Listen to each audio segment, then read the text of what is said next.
Nós estamos aqui mais uma vez no seu programa Conexão Manancial. Eu sou o professor Cláudio Duarte. Eu quero aqui mandar um forte abraço de gratidão a você e te agradecer muito pela imensa audiência que cada vez mais você tem concedido a nós na Manancial. E eu te sugiro, baixe agora o nosso aplicativo ou então acesse a nossa página www.manancialradioweb.com.br. E hoje nós estamos aqui para a nossa alegria, para o nosso orgulho, conversando, batendo um papo, levando até você uma conversa inteligente, e eu tenho certeza que você sairá, após ouvir e ver essa entrevista, muito enriquecido com tudo aquilo que essa entrevistada, que você já está vendo, vai poder falar para você. Trata-se da doutora desembargadora Ivone Ferreira Caetano, que é a primeira desembargadora negra do nosso estado do Rio de Janeiro, e a segunda em todo o Brasil. Antes da gente começar a trocar, eu quero deixar aqui os microfones com a doutora Ivone para a sua saudação a você da Manancial. Boa noite a todos, é um prazer estar aqui a conversar com vocês e muito obrigada pelo convite. A gente que agradece, doutora. Eu sou um cara assim, eu gosto, doutora, eu acho que deve ser uma distorção da educação, a educação me deixou. Eu gosto muito do processo. Muitas vezes a gente fica ligado no final, quer dizer, muitas vezes as pessoas te olham hoje, desembargadora, e eu gosto muito de procurar identificar o que levou até lá. Porque certamente quando a gente vê o fim, muitas vezes a gente sequer imagina toda a crueza, toda a dureza, todas as dificuldades do percurso. E é esse percurso que eu gostaria que a senhora, da forma que quisesse, passasse para o nosso ouvinte. Aonde começou a doutora Ivone a trilhar esse caminho que culminou na sua eleição, na sua escolha para desembargadora?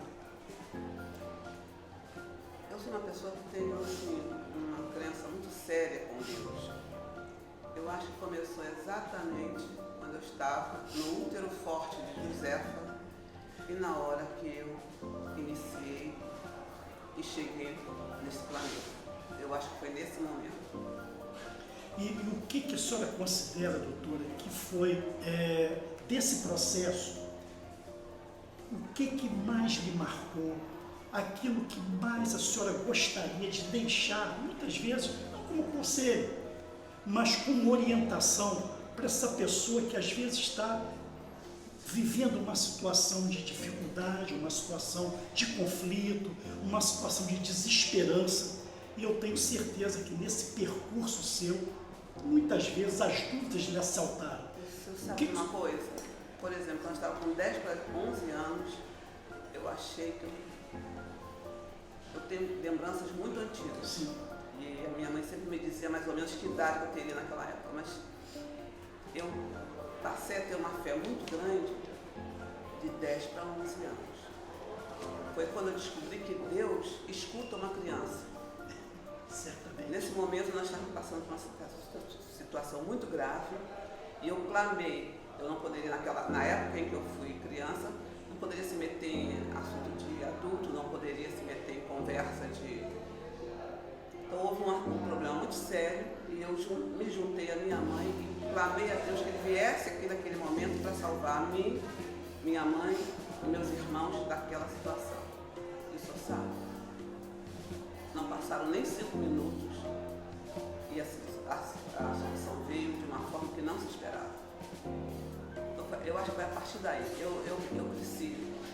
Diziam que eu tinha espírito de velha, nessa época diziam que eu tinha espírito de velha. Eu precisei ser muito atenta a tudo, observadora. E sempre primei para ouvir os conselhos que a dona Josefa dava. Também porque se não seguisse o conselho que ela dava, era palmada no bumbum e acabou a história, né?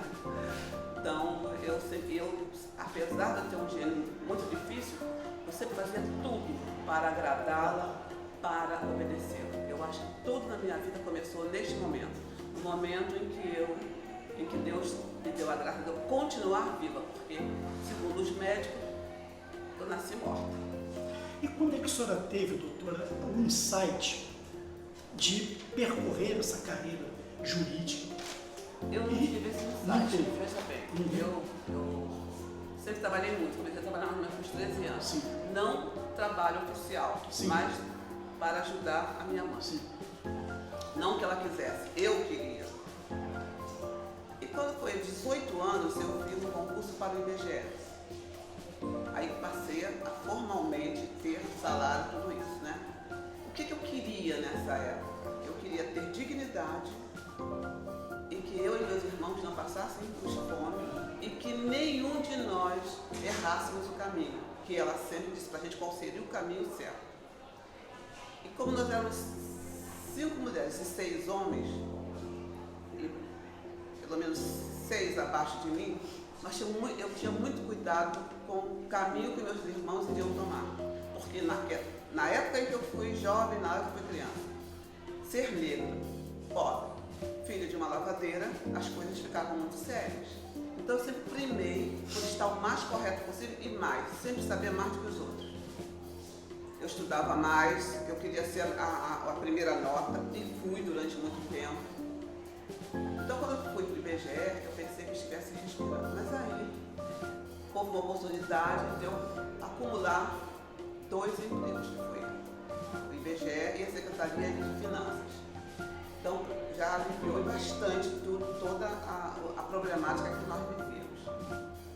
A partir daí, houve um dia uma oportunidade de trabalhar como digitadora no Banco Boa Vista, à noite. Então eu pegava às 7 horas da manhã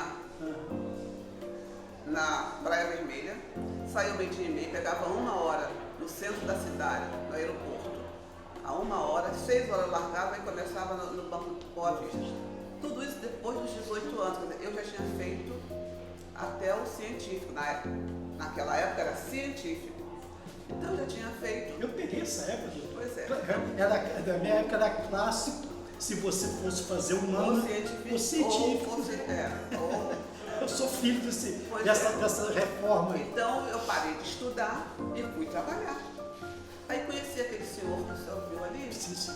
Ele tinha uma senhora, por exceção, negro em 1970, com uma boa situação financeira. Nós namoramos 1 ano e nós nos casamos. Quando eu acabei de casar, ele disse para mim no dia seguinte: eu gostaria que você parasse de trabalhar e fosse estudar. O que você acha? Era tudo que eu queria. Então eu me formei em Direito. E o direito chegou como na sua vida? Porque eu achava que se eu estava casada, o que eu queria mesmo era medicina.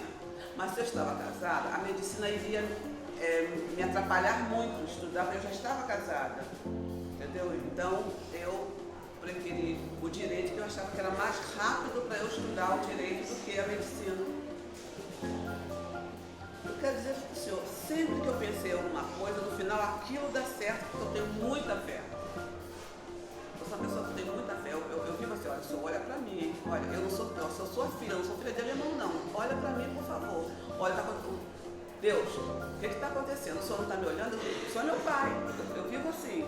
Eu sou muito apegada a determinados fatores, nem posso dizer religiosos, mas a determinados fatores. E com o oferecimento dele, ele ajudou muito, ele apoiou minha família, abraçou minha família, deu para eu estudar e meus filhos ficavam com a minha mãe. Ele alugou uma casa enorme, depois comprou tal casa e você está entendendo? Então, ele me ajudou. Hoje em dia, quando ele me aborrece, senhorzinho, eu só estou passando isso aqui na pessoa, porque é você que inventou essa moda. Então foi por isso. E houve problemas muito. Sim. Era uma época que o senhor não era visto em determinados lugares. Não era para ser visto. Lá estava eu. Eu estou com 74 anos. Então, só há de convir que a coisa era muito séria nessa época. Mas não adiantou não, ele deixou eu sobreviver. Eu queria engatar. A gente sabe que uma escolha para desembargador, ele passa por alguns filtros além da competência e do saber jurídico. Entram, evidentemente, componentes políticos, ideológicos. Eu não tenho nenhum. É isso. Eu vou dizer para o Como senhor é que a uma senhora coisa conseguiu séria. vencer isso? Eu tinha uma fé muito séria, muito grande e pronto. Eu não tinha pai, eu não tinha padrinho. Um dia eu falei isso com o desembargador. Eu tinha aquela mãe Josefa, meus 11 irmãos, que fizemos assim uma união muito séria, parecíamos bolinho de feijão, tudo para todos, todos por um. A coisa foi muito séria mesmo entre nós e este marido. Então, para tudo que me veio, não veio nada dado. Olha, a gente via na hora de fazer um concurso, filho de A, filho de B, não. Só olhar, porque, né? Como é que vai ser? Não sei. E agora, quando eu fui, por último, 4 anos atrás, quando eu fui à desembargadora, porque uma desembargadora viu que não estavam agindo sério comigo, porque eu me inscrevi assim que eu entrei na fase que eu poderia me inscrever, e eu não conseguia, e ela tomou a frente e me ajudou. Foi a única vez que eu tive uma ajuda fora da minha mãe e do meu marido. Não pense que foi assim, não. Foi uma trajetória longa, dura, havia muitas caídas, vamos levantar. O senhor sabe, quando eu era menor, que eu não era casada, que a minha mãe ia sofrer, todas as vezes que eu tinha um aborrecimento, eu deixava lá fora, não levava para ela. Era assim, cai, levanta, esfrega o joelho, a mesma coisa fiz com ele, fiz com ela. Não contava. Se eu tinha que passar um aperto, eu passava, depois que tudo havia terminado, aí eu contava para eles. Doutor, eu queria encaixar uma pergunta, você como leigo que sou em direito, creio que muita gente que está nos vendo também o é. Eu queria lhe fazer uma pergunta que talvez seja uma curiosidade que abarque algumas curiosidades. Há uma medida, um ponto de equilíbrio entre aplicar o texto da lei e olhar o indivíduo atrás daquela sentença que será proferida, ou que deveria ser, ou que deve ser proferida. É lógico. Qual é a medida? É lógico. O senhor não pode dizer que vai julgar um ser humano, o senhor que não tem direito de julgar, quem julga é Deus, né? Mas o senhor fez um concurso, o senhor se preparou para aplicar a lei. Na verdade, o senhor não julga, o senhor aplica a lei. E, na verdade, não só eu, como muitos juízes, e aí fico falando do protagonismo do juiz, eles pensam, param, examinam aquela situação em concreto. E quando se examina em concreto, o senhor tem que ver certas nuances que a letra fria da lei não vai atender, mas existe dentro da lei muitas saídas que o senhor pode. O problema é a visão que o senhor vai ter daquela questão, mas existe também dentro da lei saídas que podem ser aplicadas quando o senhor verificar que não é a lei seca que tem que ser aplicada. E a senhora, no seu desempenho diário, qual é o caminho que a senhora trilha como operadora do direito? Deixa eu lhe falar de uma coisa, eu agora estou aposentada. Sim. Deixa eu lhe falar de uma coisa. Mas não parei de trabalhar não, é uma aposentadoria estranha. Mas olha uma coisa que eu vou lhe dizer. Quando eu entrei na magistratura, assim que o magistrado entra, ele não é juiz de primeira instância. Então, ele percorre quase que todas as comarcas, ou um número grande de comarcas. E isso aconteceu comigo também. Até aí estava tudo bem. Mas quando eu coloquei os pés em vara de infância, eu pensei, está na hora de devolver tudo que ele me deu. Então, não quis mais sair de varas de infância. Eu só saí da vara de infância no momento que fui promovida a desembargadora. eu não quis mais sair. Era uma forma de cuidar daquele segmento e devolver tudo que ele tinha nos dado. Porque se ele não desse, eu acho que ninguém conseguiria sair da situação que eu e meus irmãos e minha mãe estivemos se não tivesse uma força maior a nos iluminar e a nos conduzir. A senhora hoje... Então eu volto a dizer, a minha intenção, todo o tempo que eu estive judicando, foi o segmento criança, para que eles pudessem, pelo menos ter alguém que pensasse assim, eu poderia ter passado por isso, eu vi essa situação, eu chorei porque não queria essa situação, e se eu puder, você não vai passar por essa situação. A senhora hoje vai fazer, daqui a pouco, na Casa de Cultura, uma palestra, vai proferir uma palestra sobre a ascensão da mulher negra no século XXI. A senhora, como desembargadora, como uma mulher negra, o que a senhora consegue vislumbrar, em que aspecto a senhora percebe que houve uma melhoria da questão do tratamento da mulher negra nesse presente tempo? Houve uma melhoria, em parte, porque não se usa mais aquelas ferraduras, não se usa mais o chicote, mas os métodos são outros. A opressão continua. Mas, por outro lado, já houve uma coisa que sempre nos tiraram. E isso incomoda. O negro está ascendendo através do conhecimento, através do estudo. Sem o estudo, nós negros não somos nada. E o que nos fez ter um avanço bem foi, na verdade, a educação, o estudo. E principalmente a lei das cotas. Inicialmente eu era extremamente, não olhem para mim, eu era totalmente contra. Porque eu pensava, eu tive que me esborrachar. Tanto sacrifício, agora vão pensar que eu sou uma cotista também. Por quê? Apesar de eu ter feito faculdade de Direito, apesar de eu ter estudado muito para ter uma posição de poder, eu nunca soube a verdadeira história do Brasil. Porque ela nunca foi contada decentemente. Então, o negro que quiser saber mesmo da sua história, mergulhe na história do Brasil. Porque se você não é casado, você vai conseguir passar para os seus filhos. Porque é tudo invisibilizado, tudo mal contado, tudo errado. E agora uma coisa pior. Está sendo retirada novamente a possibilidade de se caminhar, de se estudar, de se adquirir conhecimento, porque nós só podemos sobreviver com conhecimento. Eu outro dia compartilhei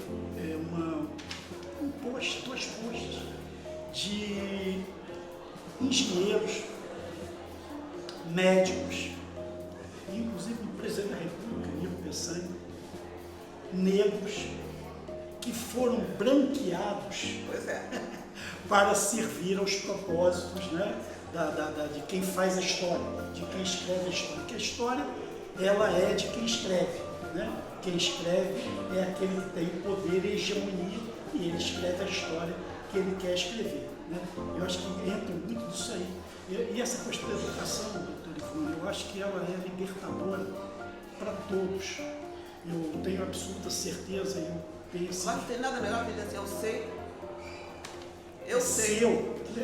Isso aí é algo que ninguém tira. Nem mesmo com as tais balas, nem com os tais drones. Meu Deus. Né? Mas eu sei, graças a Deus eu sei, eu posso caminhar, eu não tenho que ter vergonha de nada. Eu não tenho que ter vergonha do meu cabelo, do meu nariz, da minha pele. Não, pelo contrário. Eu não sou obrigada, e isso vocês vão ouvir hoje, eu não sou obrigada a imitar europeu nenhum. Por quê? Desde da escola primária, quando eu entrei, havia uma bancada de negro lá atrás, encostado na parede. Eu não entendi por quê, mas eu pensei, lá atrás não vou sentar não. E não sentei, porque quem me conhece sabe muito bem, né? Assim, não vou fazer. Olhei para a professora e disse, meu Deus do céu, ela é capaz de pegar comigo. E a mamãe vai ficar furiosa comigo. virei para um lado, eu virei para o outro, sentei na segunda carteira. Eram carteiras, né? Era assim, na bancada só tinha crianças negras. Aquilo me impactou. Aí eu verifiquei o que era. Na época em que eu fiz o primário, havia sabatina todos os finais de semana. E o que dava o local para sentar era o quê? Era a nota da sabatina. O senhor sabe, eu nunca mais saí da primeira fila. A mamãe chegava a reclamar, eu comia livro. Eu queria saber. Eu me mostrava, entendeu, para a professora. Eu sei. Aí era uma exceção, né? Ó, toda. Eu nunca sofri bullying. Mas não é porque não exista o bullying, não, e nem o preconceito, não. É porque eu dava cola. E se fizesse bullying comigo, eu não dava cola. Bobo é quem pensa que negro é bobo. Tá? Ó, era um bem magrinho que saía da frente só, mesmo. Ah, nunca mais saí daquela frente, né? Estava eu lá. Essa foi a minha estratégia. Uma vez eu li um negócio que eu achei muito legal, que estudar, se a gente entendesse isso, estudar é o maior ato de rebeldia que você pode ter contra o sistema. Transgressor. É transgressor. Transgressor. O dia que a garotada entender isso, rapaz, aí o Brasil... Olha realmente... só o que eu vou dizer para o senhor. Eu fiz um pós, depois de tudo, agora aos 70 anos, eu fiz um pós em gênero e direito. Sim. Acabei. Agora estou fazendo um estudo da África, estou fazendo outro pós. Eu quero saber tudo que eu estiver falando, quero saber do que eu estou falando. E se você notar, você está rindo, uma coisa que eu brigo todo dia, né? Eu estou pleiteando sempre. O dia que os negros forem unidos, acabou. O dia que nós mulheres formos unidas, acabou. Porque as mulheres é o maior percentual da sociedade fora do negro em geral, que é o maior. Quer dizer, se nós fôssemos unidos, se o projeto que aqui criado na comunização não tivesse dado tanto certo, né? Porque a trazida do negro, cada um de um local, e geralmente aqueles vencidos na guerra, dificultava inclusive a comunicação deles. E eram proibidos de estudar. Qual é o brasileiro que sabe disso? Quem é que sabe lá naquele apartheid, aqueles jovens que estão lá, sabem disso? Não. É tudo contado às avessas. Então nosso povo continua sendo sacrificado. Agora, achava que... Mas se forem me ouvir, cada vez que eu chego, eu repito. Ou a gente se une, ou eles vão continuar vencendo. Doutor Ivone, em um mundo ideal, qual seria a justiça ideal para a desembargadora Ivone Ferreira Gaita? A igualdade de todos, sem a menor vantagem para um ou para outro. Aliás, não queria nem a igualdade, eu queria a equidade, que é a igualdade de acordo com as necessidades de cada um. O meu grande sonho, eu não sou uma Martin Luther King, mas se eu pudesse, eu queria um dia que o meu povo fosse respeitado, se respeitasse, se gostasse, isso seria o meu maior sonho.